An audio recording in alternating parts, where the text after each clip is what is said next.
ka opositsioonis saab ikkagi üht-teist ära teha. Peamine opositsiooni roll on ju juhtida tähelepanu nendele probleemidele, mis inimestel on, mis valijad esile tõstavad, ja saab selleks kasutada erinevaid mooduseid, saab esitada arupärimisi, saab esitada kirjalikke küsimusi, saab infotunnis esitada küsimusi, saab seaduste puhul teha muudatusettepanekuid ja nii edasi. Aga teisalt on ka asju, mida on võimalik otseselt mõjutada. Näiteks ma meenutaksin 2002. aastal, kui lõpetati ära erinevate regionaalprogrammide toimimine, siis õnnestus küll läbi rääkida tollal mitmete erinevate erakondadega ja sai käivitatud kas või näiteks Kagu-Eestis Setumaa kultuuriprogramm. Ja see kultuuriprogramm toimib tänaseni. Ja ma ütleksin, et tänu sellele ju reaalselt Setumaa kultuur mitte ainult ei ole säilitatud, vaid Setu kultuur on ka täna igapäevaselt arengus. See on suur asi.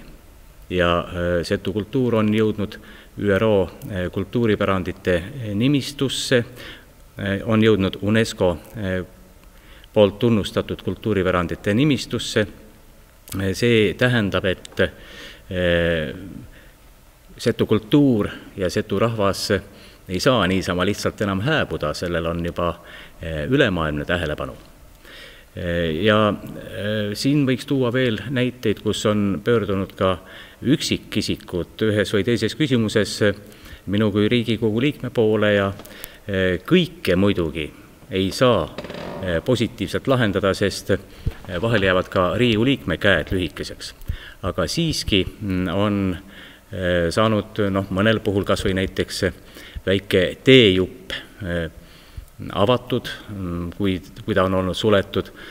On olnud juhuseid, kus tõepoolest on saanud ka näiteks üksikul puhul toimetuleku toetuse saajate hulka mõni inimene, kes siiani pole sellesse ringi kuulunud.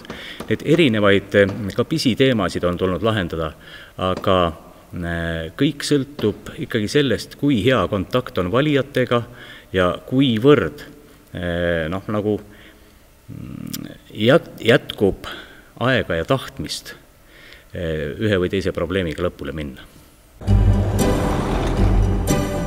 10 aastat tagasi vastu võetud seadus sätestab pensionistaaži arvestuse aluseks keskmise palga. Kes teenib keskmise palga, saab kirjaga ühe pensionistaaži aasta. Kes aga teenib näiteks miinimumpalka, see peab töötama 3 aastat selleks, et saaks kirja ühe staaži aasta. Samas Riigikogu liikmed näiteks saavad ühe tööaastaga kirja ju 4 staaži aastat. Need, kes teenivad rohkem, ärimehed, ettevõtjad, need võivad saada veel rohkem staaži aastaid endale kirja. See on ebaaus ja seda tuleks minu arvates kindlasti muuta. Aga kahjuks koalitsioon sellega nõus ei olnud.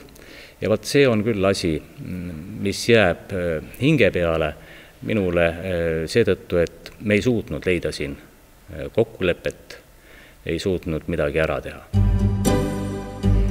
Ma olen seisukohal, et emapalga ülempiiri peaks alandama, viima selle näiteks kas või maksimaalselt 2 keskmise palga tasemele.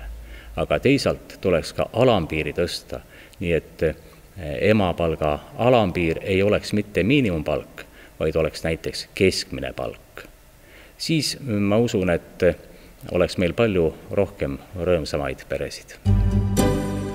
Mäletan, kui ma ise esimest korda Riigikogusse tööle asusin, arvasin ka, et mis siin ikka saab niisugust üle mõistuse käivat olla, aga tegelikkuses keegi ei tunneta, mis on iseenesest Riigikogu liikme töö. Riigikogu liikme töö on väga kuiv seadustes puremine. See on põhiline töö. sest Riigikogu näol on ikkagi tegemist seadusandva koguga eelkõige. Ja selle tõttu moodustavad põhilise ikkagi need samad Riigikogu liikmed, kes on ka siiani ametis olnud, ehk siis 2/3. Ja kas nüüd 2/3 ulatuses neid samu vanu Riigikogus olijaid, kas neid on nii palju nende hulgas, kes tahavad mingeid muudatusi teha? Ma hästi ei usu. Ma küll väga sooviksin, et Riigikogu muutuks kummitempli rollist, nii nagu on ka president Toomas Hendrik Ilves nimetanud, tegelikuks riigi elu kujundavaks organiks. Ma väga sooviksin, aga selleks on vaja hoopis teistsugust lähenemist. Selleks on vaja väga kriitiliselt suhtuda kõikidesse eelnõudesse, mis tulevad näiteks valitsuse kaudu. Ja rohkem teha ise tööd, rohkem suhelda ise erinevate huvigruppidega, mitte lasta ametnikel oma seisukohta peale suruda.